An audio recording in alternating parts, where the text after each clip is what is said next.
Hi, this is Mary from KindEdge.com, and I am getting ready to get my home desk set up now that I'm back in my flooded home with no walls.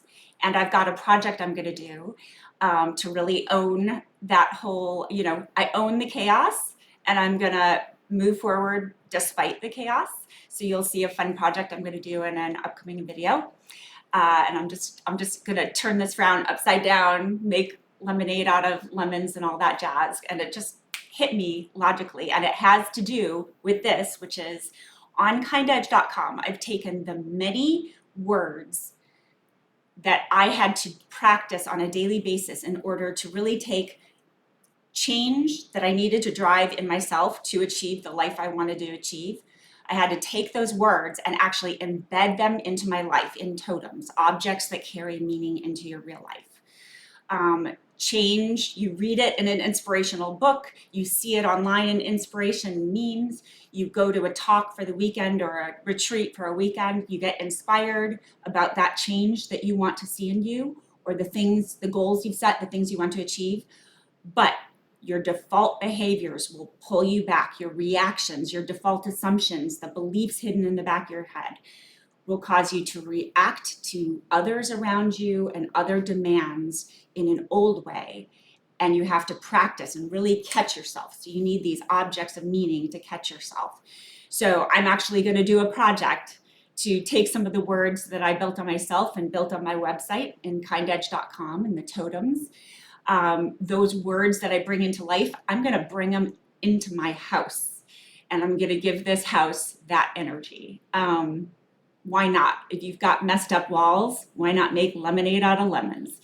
So I'm going to have a little fun. Check out my upcoming video. It's going to be a little project. But I just wanted to pull out something that I love. And this is just fun, creative. You got to have fun with the things you're working on. So being present. As you're driving change, you've just got to be here now, where you are. If you're on a big project, you're on a big mission, it's not about going to, you have in mind somebody else has achieved this before and you want to get to the end. It's not about anything in the past because you can't change anything from the past. So we always talk about where you're going and that kind of thing. So I've got this t-shirt that I built. So I sell this on kindedge.com.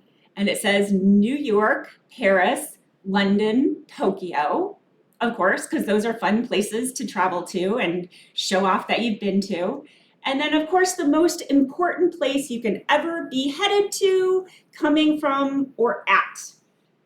The place that you want to be headed to, coming from, or at is here and now. So you can also see on my site, I've actually made some fun birthday wrapping paper and Christmas wrapping paper and some Christmas decorations that say, be present. Ha ha ha, you get that? The funny be present, like you're giving out presents for a birthday or Christmas, but it's all about being present. So you can check those out on kindedge.com. But I thought this was a fun one because we're always talking about where we're headed. And the most important place, I can't seem to hold this right. The most important place you can plan to be headed. I need an assistant. If somebody wants to come be my assistant, you can. The most important place that you can be or head to or coming from is here now. How do I hold a t-shirt? I failed holding t-shirts 101. Okay, there we go. So here now. New York, Paris, London, Tokyo, here now. And I remind myself of these things when I'm starting my day. I always start with an Americano black coffee, and I sit down and I focus. I read from, sometimes it's usually a book of collections. So collections of thoughts by Robert Greene is something that I often return to over and over again, to really narrow my focus into one truth about how humans trip themselves up and how we can simplify the intention of just recognizing how the world operates in truth and drive forward in that truth, and then try to drive forward in the most true expression of me, which is not for or because of anyone else, just owning what's important to me, using my minutes before I die in a way that will leave a stamp on this earth rather than just being a photocopy of everybody else around me. So that's my KindEdge message, thought, and I hope you'll follow me, and we've got some work to do back here. Peace.